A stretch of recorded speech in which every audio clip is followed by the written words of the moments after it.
That spoilt my intro. When one goes to an art exhibition or an exhibition which involves poetry and music, we think that the people who have composed the music or who have produced the images or who have written the poetry are artists or poets or composers. In this exhibition, this is not true. Yeah, Kim, calm down.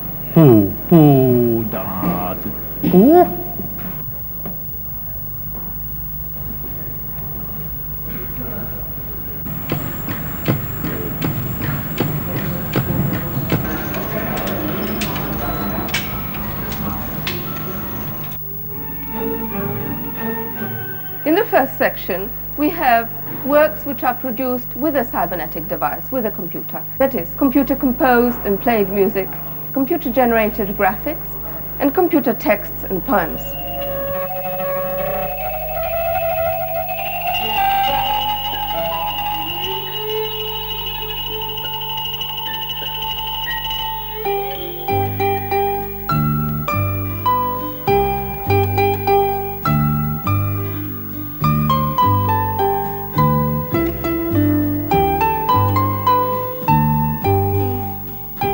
What Adrian Mark of Vienna did in this particular work was to take letters which consist of circles, semicircles and straight lines. And this is why you get letters like P and L and O. And what he did was to try and find what words would make sense using these components.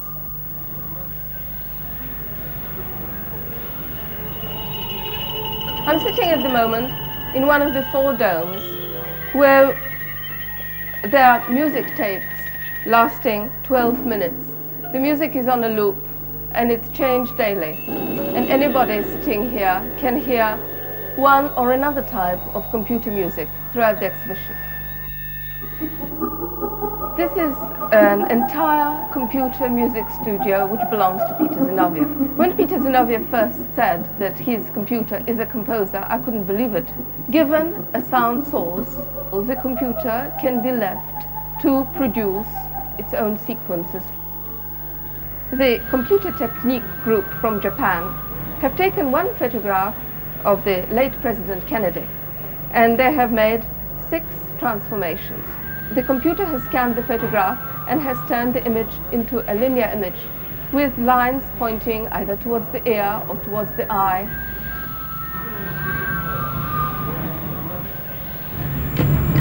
The drawing machine by John Revillius is a harmonograph. It enables people who can't draw to make pretty pictures. Anybody who has a visual idea but has no talent for drawing can use the computer and express himself in numbers or in ideas and get a visual result. This is a cybernetic sculpture by Wening Tsai.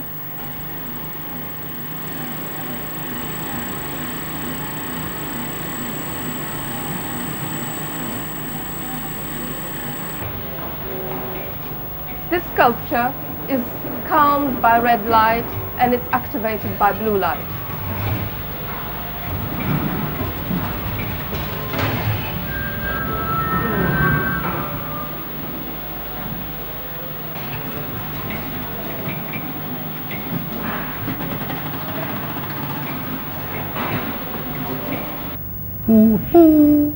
In the second section, we have cybernetic devices as works of art. Go away.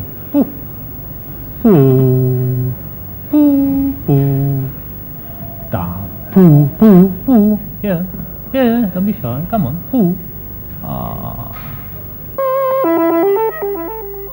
This machine, which consists of 3 rows of different colored bulbs, responds to sound. It's by Richard Hogle and it comes from America.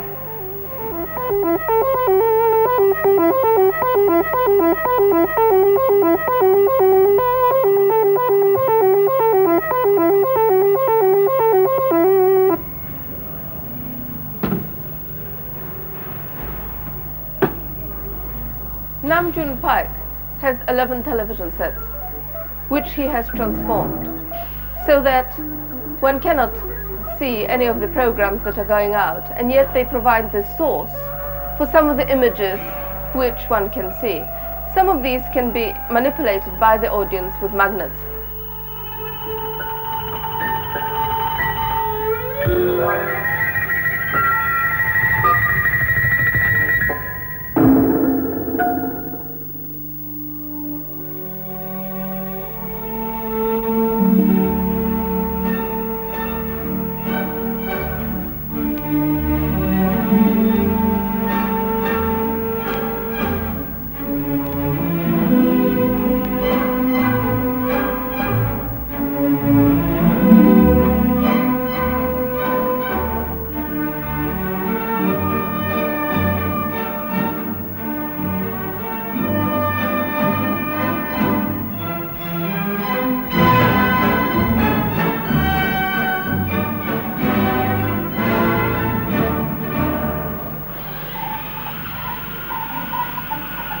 About minutes ago, it gets a bit abstract, this bit. Meet you behind the building.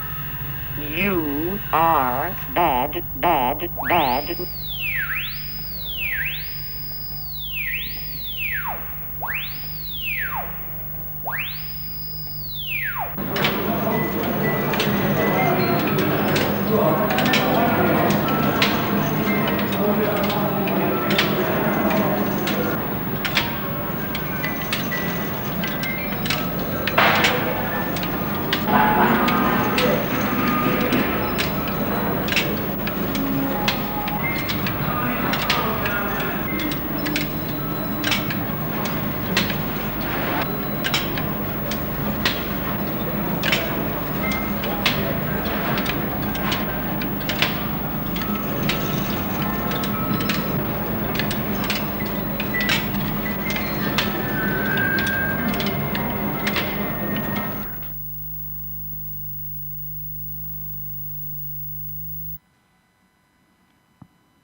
Mark can speak now.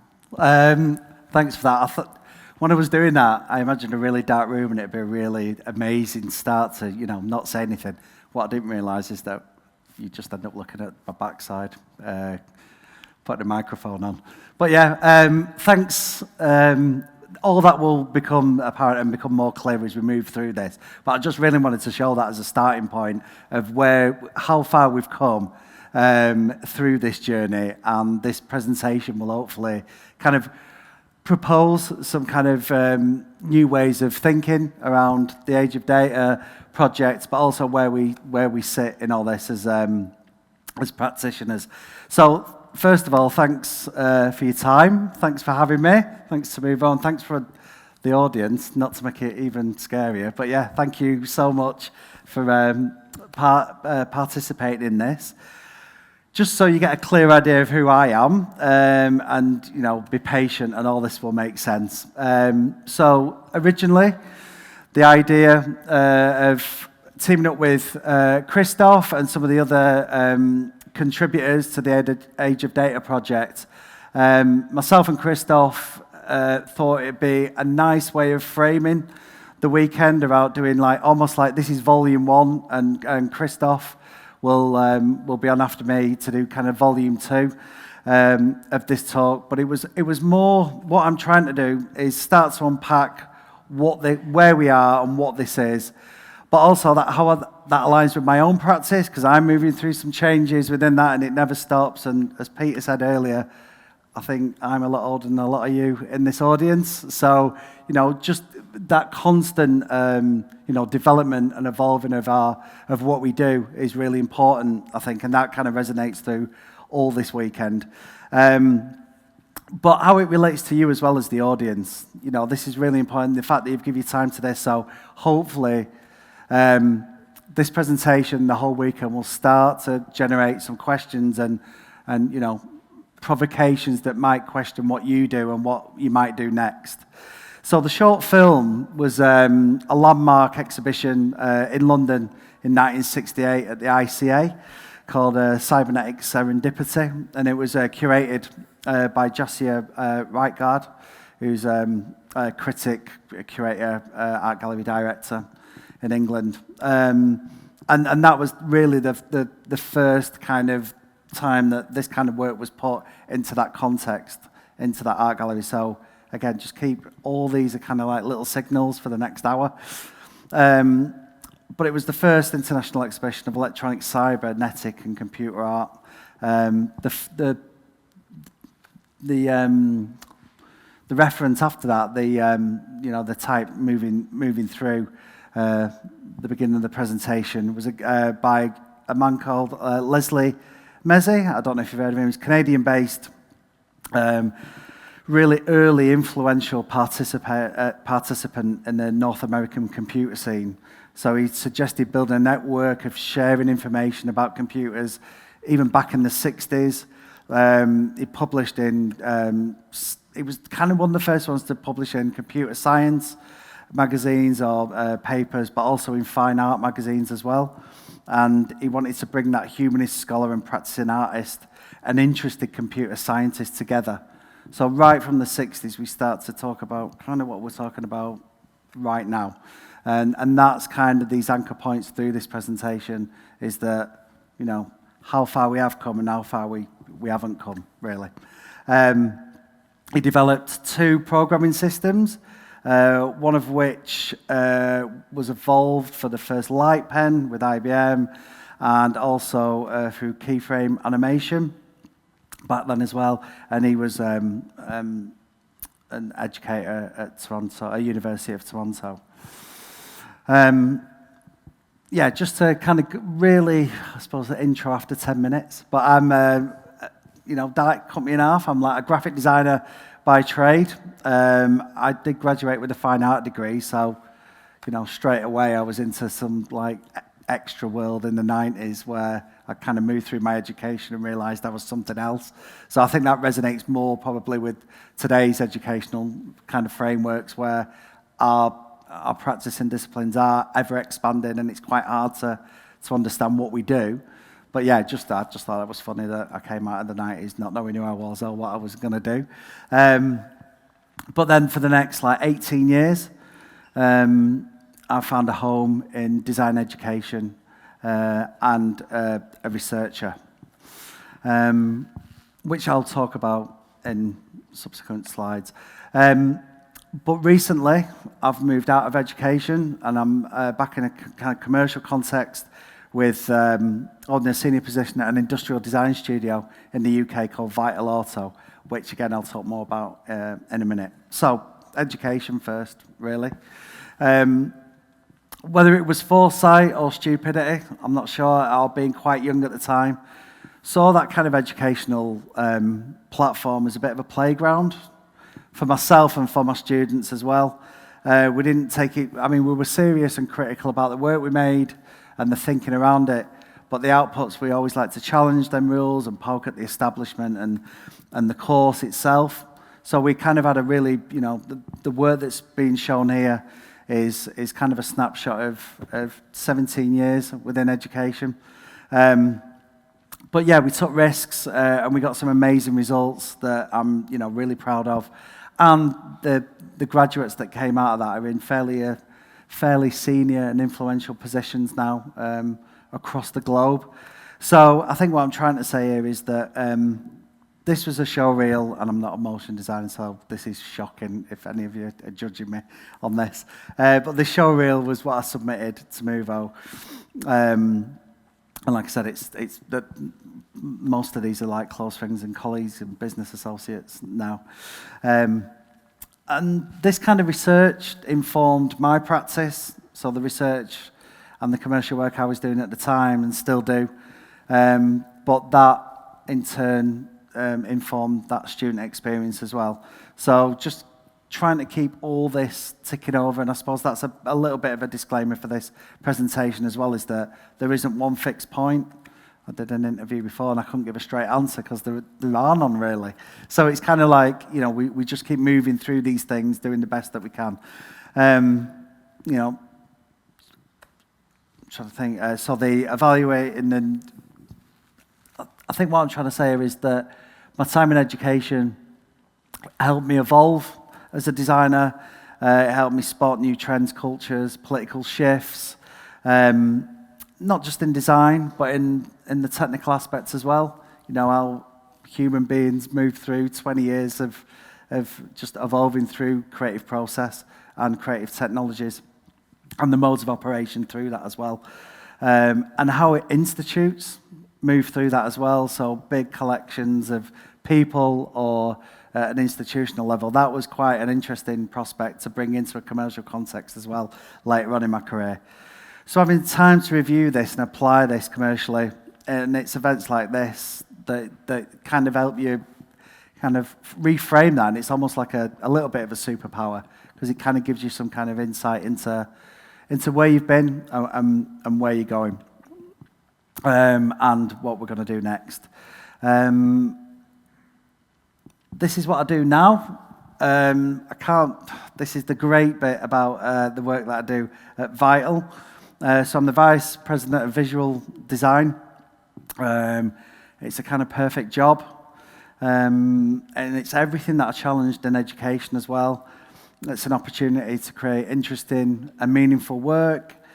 It's, it's a chance to make significant change with multiple design sectors and different interesting people. So from a graphic design point of view, and an expanding kind of view around what graphic design is or could be, it's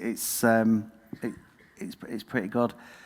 The bit I haven't put in this presentation, but obviously it's a lot of work is locked down with NDAs. So these are the projects that we can show, but there's a substantial amount of work that I'd love to show that maybe we come back and show at a different time in that creative process that's involved in that. But predominantly Vital is an industrial design studio, working in automotive and the wider mobility sector, and our focus is about emerging new technologies to aid that product design and that product development. So we work on a lot of projects prototyping within the automotive industry, and we do low volume manufacturing as well. And we use sustainable additive manufacturing techniques as well, so it's a mix of old and new skills as part of that. And we work with the biggest known and unknown brands in the business. So again, that brings its own challenges, but its own rewards, and it's quite interesting to see how we move through that as well. What we do at Vital, and I'll explain my kind of role in a moment, but the great thing about working for someone like Vital is like recognizing that challenge and that blurring of discipline as well through industrial product design, graphic design, and work that moves through that kind of technological space as well. But it's also about brand and products and experience and how that kind of works and is intertwined within that. And it's where that virtual and real are equally catered for. And that was mentioned in Peter's earlier presentation, where we're kind of in this really interesting place now where we start to play in that kind of virtual and physical space. And we're in it and we're responding to it. So that's my day today. But Vitals offers, they're a 7-year-old company, so the first 5 years they were very fixed in that kind of rapid prototyping area. But over the last 2 years, they've moved into visual design and experiential technology. So that's where I've come in with other colleagues to kind of expand what we do as a company. So we're moving through that change as well. And I think that's an interesting point to raise here.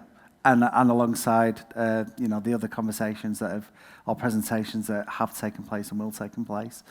But it's opened loads of new doors and opportunities and allowed that kind of creative thinking to kind of expand in my personal, my personal work as well, and what we make. So that informed everything that we're doing in personal projects like with Christoph or like in the day-to-day.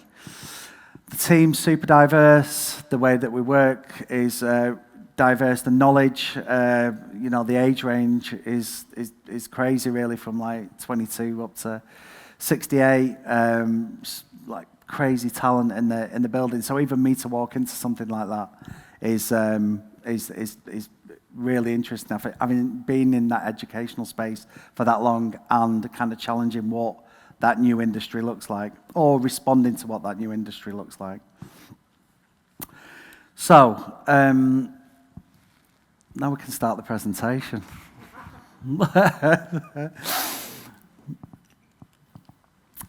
So this is me trying to frame. I'm not going to say too much, or I'm not going to be that that bad lecturer that reads everything that's on the screen either. But yeah, if you just take a moment to read that, I'll have a drink. I thought I'd show some nice work while I talk. So even if you don't, if I'm not making sense, at least you can look at Team Rolf's or Sam Rolf's work while we talk about this.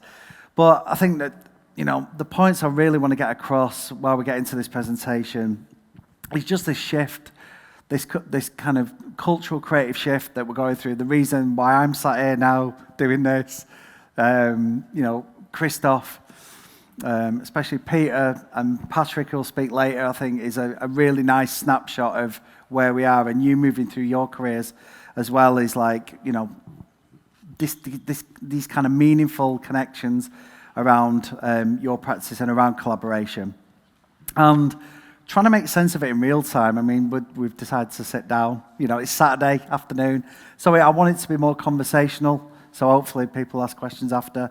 But this idea that we constantly want to be challenging what we do and what's been done, and kind of the purpose of that book, and the people that are in that book, and what purpose they serve within this kind of cultural and creative shift that's happening.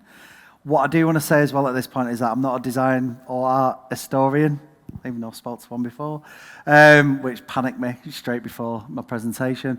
But yeah, it's a snapshot in time. It's conversations that myself and Christoph have had, and we've referenced these kind of historical moments. So by no means is this a history lesson, but it's just an interesting way to frame the age of data, and obviously support the presentations that are next. So I've split this into 3 chapters, so you can have a rest and I can get a drink. But so the chapters, which will be self-explanatory as we move through them, but this one's around that kind of historical element, and just giving you a quick snapshot through these art movements and how similar they are to, I think my proposal is that we've kind of moved through this 60 years ago, and everything that's happening now. So hopefully confidence will be built after this. Let's get stuck in. So the style movement formed by the leader who formed the style was Theo van Doesburg, who was a Dutch artist. While reviewing an exhibition for one of the magazines that he worked for at the time in 1915, so this was halfway through his time in the army as well. So in the army, I'm reviewing art exhibitions for art publications in the 1900s. That's a non-linear career, it's called, in education. That he came into contact with Pierre Mondrian. So Mondrian had already gained some attention through his painting at that point, and it was at that point that Van Doesburg kind of found his ideal in that painting, and to quote, it was a complete abstraction of reality. And then soon after the exhibition, Doesburg got in contact with Mondrian, and together they founded the style around 1917. And the movement at that time consisted of artists and architects, and in a more narrow sense, what this movement meant would refer to a body of work that was created between like 1917 and 1931. But after 1945, It moved into concrete artists, and Van Doesburg would proclaim, and this is a quote, that away with old customs, start from scratch to invent new art, universally in aspiration, a global art thanks to the universally understood code of geometry. So this was his evolving kind of process and practice through that, and continuously evolving his thought process and his work through that. So you get to concrete art. So in practical terms, it was penned, the manifesto was penned by Doesburg in 1930, and it was popularized following 2 decades by Swiss artist and designer Max Bill. So debates around distilled grouping gave rise to the coinage and the term of concrete art, and its most outspoken member was Doesburg, that became increasingly frustrated with the strict formalism of Mondrian in the distilled movement, and just wanted to kind of move that on and like create new form and terminology around his work. He died, I think at 8:45 of a heart attack, so that's a lesson to us all. But concrete art continued, and I won't mention Kandinsky, as Christoph will kind of make reference to that, but it was brought on, and the impetus was kind of generated from younger designers and people like Max Bill, and then it kind of subsequently kind of spread its wings over to Latin and North America. But the big development through concrete art was kinetic art, and that's the reason I left the strange bit where it gets a bit weird at the end of that film that I showed at the beginning. You know, that was their kind of like reference to kinetic art. So I even though it got a bit surreal at the end, but that was the big development that came out of that. And I think presenting the work, which gave the impression of movement. This was the first time that the art dealt with movement in that physical sense. So from mobile mechanic sculptures to op art paintings that seem to like vibrate in front of people's eyes. So kinetic artists offered some of the most quintessential expressions of modern art, concerned with presenting rather than representing living reality. So they were the first people to kind of question that representation of art into something like experience, which I think resonates with where we are at the moment. So in creating these painting sculptures and these art environments, they relied on presentation of motion for effect, and kinetic art movement was first to offer works that really extended in time as well as space.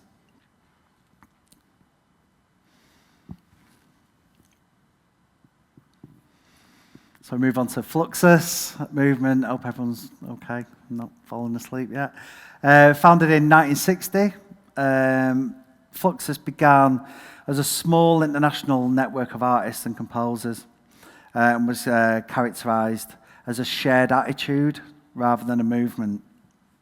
It was international, interdisciplinary. It was a community of artists, composers, designers, and poets during the 60s and 70s that engaged with experimental art performances. And it was deemed the most radical and experimental art form of the 60s as well. So these actions emphasized the artistic process over the finished product as well, which was like the first time that kind of that had come to the forefront. And that experimental contributions were different in artistic media and disciplines for generating new art forms. So they were always trying to create something new out of that experience. They produced performance events as well, which included noise, music, time-based work, as well as concrete poetry, visual art, urban planning, architecture, design, literature, and publishing. So now we start to see art expanding within or what the context of art might represent. Many Fluxus artists shared anti-commercial and anti-art sensibilities, and the ideas and practices of composer John Cage heavily influenced the Fluxus movement as well. And just to quote as well, especially his notions that would embark on the artwork without conception of its end as well. So there was no final point to any of this, and his understanding of the work as a site interaction between artist and audience. So now we start to bring the audience into the work. So that's quite an interesting proposition. So many artists in the 60s took part in the Fluxus activities, including Boyce, Cage and Yoko Ono. They were not only diverse community collaborators, but were influenced each other. They were also friends, so they built these kind of communities, and the collective that they had were like around their radical ideas and their role in art in society as well. And the Fluxus founder, George Manicus, I always say it wrong, proposed a well-known manifesto, but considered Fluxus to be a true movement. And I think that's potentially what we're kind of dealing with now, and I'm not proposing that the age of data kind of signifies that change or that we need that new manifesto, but it certainly contributes to that. So I think, you know, we're definitely part of something new, and we're definitely part of that new shift. And maybe we need to write a new manifesto, who knows. But instead of a series of festivals that gave rise to loose but robust community within similar beliefs, so in keeping the reputation of Fluxus earned as a forum of experimentation, so some Fluxus artists came to describe Fluxus as a laboratory, and the flyers or the posters on the right-hand side there from the event that took place in Prague. I'm not sure what year that was. But the people in the Fluxus had understood their kind of position within this, and I think their main concern was like them formal kind of avenues where art was displayed, was, to quote, concert halls, theatres and galleries were mummifying. So instead these artists found themselves preferring streets, homes, railway stations, and that radical political potential of all this kind of came through, and that was like a deep commitment within the group that they would follow that through. The interesting part here as well is that they, rather than galleries, they set up shops. So they had shops across Europe, but the headquarters was in New York. So they did it before Supreme or anyone else. That was a joke. But anyway, by 1965, Fluxus 1 was available, which contained envelopes blotted together containing numerous artists who would later become famous in their own right, but including these packs were all altered playing cards by people like Ray Johnson and John Cale. So the 60s, like I said, that this isn't a kind of a chronological kind of view of history, but like there's so much going on at this point where people are questioning what they're doing. It totally resonates with where we are now, and I think that's what I'm trying to propose here, is that how do you make your way through all this all these different ways, all these kind of critical movements and thinking around these different provocations, really. So towards the end of the 60s, more and more artists became interested in integrating machines with the thought as art now. So, technology evolves and art moves from, like saying, this representation into experience. It becomes art of the galleries into the streets, and now we're using machines to represent what would normally done by a human. So better hardware and output devices like plotters, and I already mentioned that mainly artists had a strong connection with the concrete art movement. So all this has been informed by all their movements. So it's not new, it's not something that just arrived. There's some legacy contained with all this. And a genre based on mathematical geometrical principles as well. So it's kind of people starting to think more like machines, which we'll get onto as well. So one of the pioneers in that movement was Franke, Herbert W. Franke. Although he was best known as a science fiction author, He was also one of the really early important artists and collectors of machine art, creating computer graphics and early digital art since the 50s. Frankie's also active in the fields of future research as well as speciology, and used a pseudonym. So he had a pseudonym, fake name, and an avatar at this point as well in the 60s. And it was his name in a forum called Active Worlds, which was an open simulator grid. So they were kind of creating metaverse, avatars, pseudonyms, like in the 60s. So that was, again, we've done it before. We've been here before. Active Worlds being an online virtual world, and that was developed in Massachusetts University and launched in 1995. So quite a long time to to develop that. But Open Simulator was an open source server and platform launched in 2007, and that hosted virtual worlds and metaverse environments. He would go on to work with his analog computer connected to a cathode ray oscilloscope, creating oscillograms and electric graphics, mostly in the form of photographic images and then screen printed. Photographic images of screen displays and then screen printed. So these analog graphics were seen as like the predecessors of the digital computer graphic.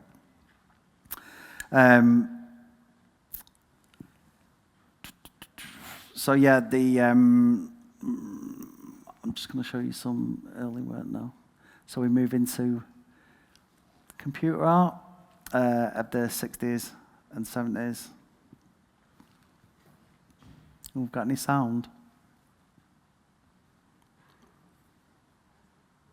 Is there any sound? Can you push the sound up?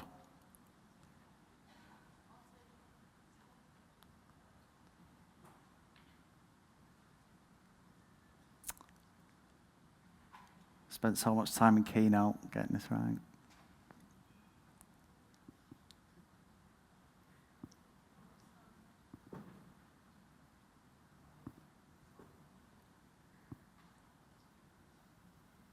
No? Don't worry. So almost running in parallel from analog machines to digital machines and the plotter and the computer. So the first artistic computer graphics was created as a research project in a university context, predominantly driven by scientists and technicians, accordingly without a high artistic level. So this wasn't about creating something beautiful; it was a scientific process. But one of the the computer animation pioneer, I'm not sure if you know it, but like John Whitney. He developed the first computer animation. So he was a US animator, filmmaker, composer, and inventor. There's a really good, this is on YouTube anyway, but the narrative over the top of this is brilliant. So if we find sound after, and we've got time, I'll play it, or we'll send a link somewhere. But the conversation that sits, the commentary over the top of this is quite remarkable.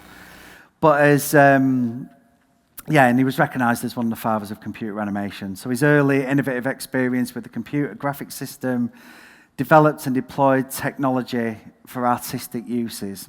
So what the narrative over the top of this film is saying is that he's at a point where he's not even thinking about this as an artistic process. It's just scientists working through something. But then through his career, he developed this, he questioned that, and he questioned his own motives through these, these tests, and then became, music became, and performance became a really important part of moving this work on. And this is probably where, what we have today, where it started. These are the origins. So this is when you start to see that early artistic and visually creative elements playing a bigger role in research. Between 57 and 59, He worked for Charles and Ray Eames as a film specialist. In the 1960s, he founded Motion Graphics Inc., so the first motion graphics studio. 65, 69, he created the IBM animated films through their technologies, and he was the first artist to receive an artist in residence grant from IBM as well. What I also found out that I didn't know, he worked on the title sequence for Vertigo with Saul Bass using these techniques. And he also worked with Charles Eames on the 7-screen presentation for Buckminster Fuller's Dome. So yeah, kind of already putting that kind of research into that context even back then. By the 70s, he kind of abandoned the analog computer in favor of faster digital processes, which he's kind of explained in that film, because he's constantly questioning why, his frustration that computers aren't fast enough and accessible enough. And there's some brilliant quotes in it as well. If I can remember, it's like, he's really frustrated that computers aren't small enough to take home at the weekend and finish work. So don't we all wish that computers were that big so we didn't have to take them home at the weekend? But yeah, it's quite an interesting small moment in time that is definitely worth finding on YouTube. So yeah, during his work in the 80s and 90s, he benefited from faster computers, audio-visual compositions, and developed his own research programs around that as well. And then his own work kind of moved into self-composed music as well. So he's kind of him as a scientist. And again, this is what we'll talk about in a minute. Bringing that creative element to that process, and this is where it starts. And these are the origins of where we are today. Hugely influential pioneer in this space was Vera Molnar, Hungarian media artist living in and working in France. She was widely considered the pioneer of computer art and generative art, and also one of the first women to use computers in her practice. She studied aesthetics and art history, and in the 40s and 50s, she was creating non-representational paintings and making combinational images. So images that, kind of what we're saying at the beginning, through them early movements where it became less about representation and more about the process and more about the mechanics of that process as well.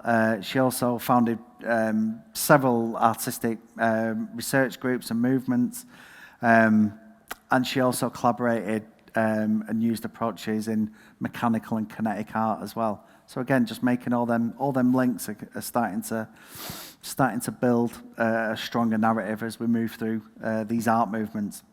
And the second one that she formed, I'm not going to do a French accent, Art et Informatique, was a focus of art and computing. So she was one of the founders of really, looking at art and computing in that critical sense. And she learned early programming languages, and then that started to inform her own practice. And predating the computer, she invented algorithms or the machine imaginaire that allowed the creation of image series following a set of preordained computational or compositional rules. So again, moving into that generative space that we kind of take for granted or that we reference today, she was right there. And we'll expand on that through other presentations as well. So yeah, I just think as much as this research shown in this presentation, it's arguably also the work we'll see presented and applied over the weekend and through the Age of Data book and your own kind of references around this work as well. And again, we start to see that shift of art and computing fitting together. How long have we got? Right, 10 minutes. Right, we'll do this quickly. New tendencies So it wouldn't be right in doing this presentation in Prague without the mention of the international art movement, New Tendencies, originating in Yugoslavia in the 60s. It was a neo-avant-garde movement, anticipated key aspects of information aesthetics. So it represented a new sensibility, rejecting both abstract expressionism and social realism in an attempt to formulate an art adequate to the age of the advancement of mass production, NFTs. Right, so it's, amazing movement in itself, but the new tendencies, rather than opposing the forces of technology, as most artists and intellectuals did at that time, they imagined the rapid advance of technology to be a springboard into the future and beyond alienation and oppression. In 68-69, the group actively turned the computer as a medium of visual research, anticipating new media and digital art. So they were right at the bleeding edge of thinking around the potential of what these machines could do. And referencing a MIT publication, New Tendencies created a new art practices and within a time of a changing relationship between manual and intellectual labour. So real forward thinking through that. The movement attracted artists all over Europe, and artists participated in a series of exhibits and European galleries.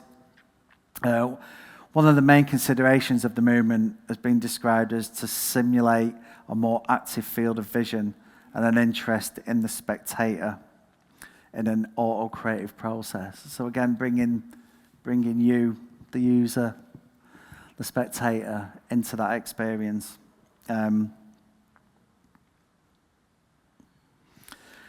During a period of 61-73, exhibitions were organised under the title The New Tendencies in the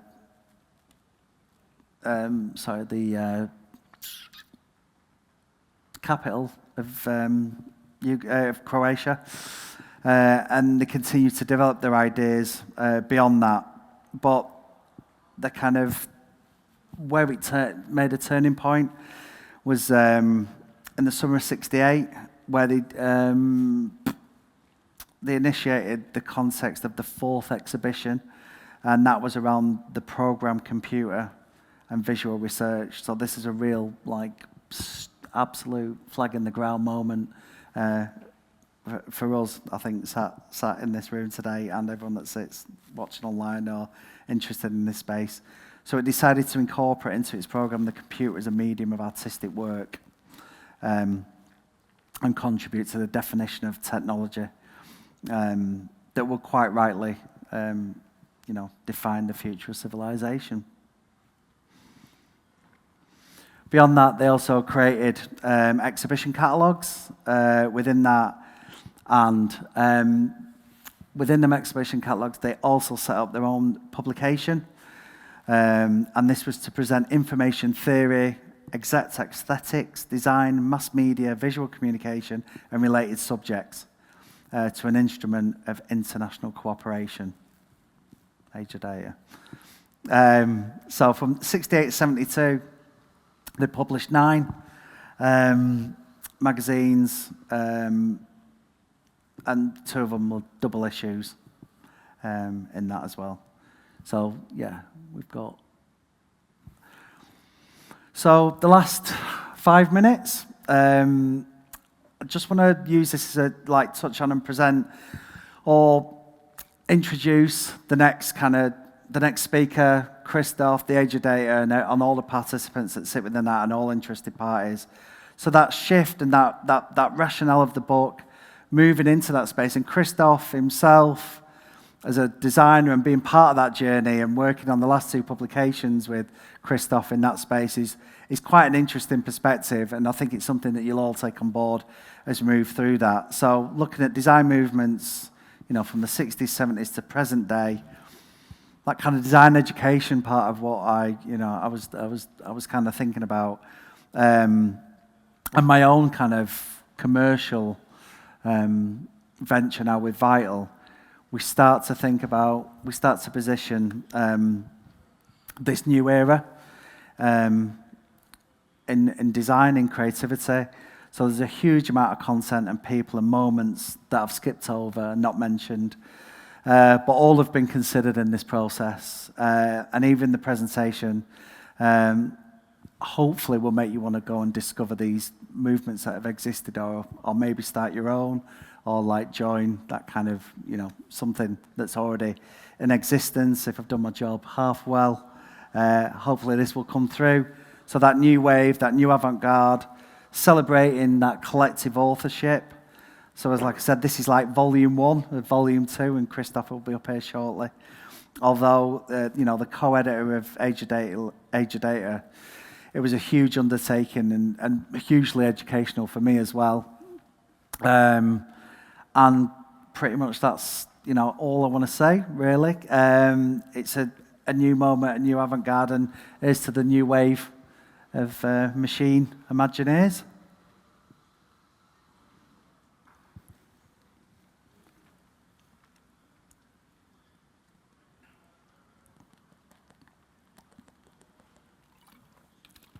That's it.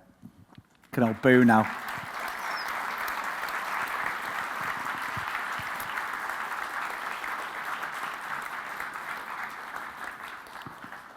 I have to stand up now. Oh, that's fine. As usual. For the presentation, I don't know if I get the sound. Oh, okay, I do. There we go. I don't have a problem. As soon as you in stand my up here, back. the sound goes Yeah, off. yeah, that's fine. That's fine. So again, thank you very much.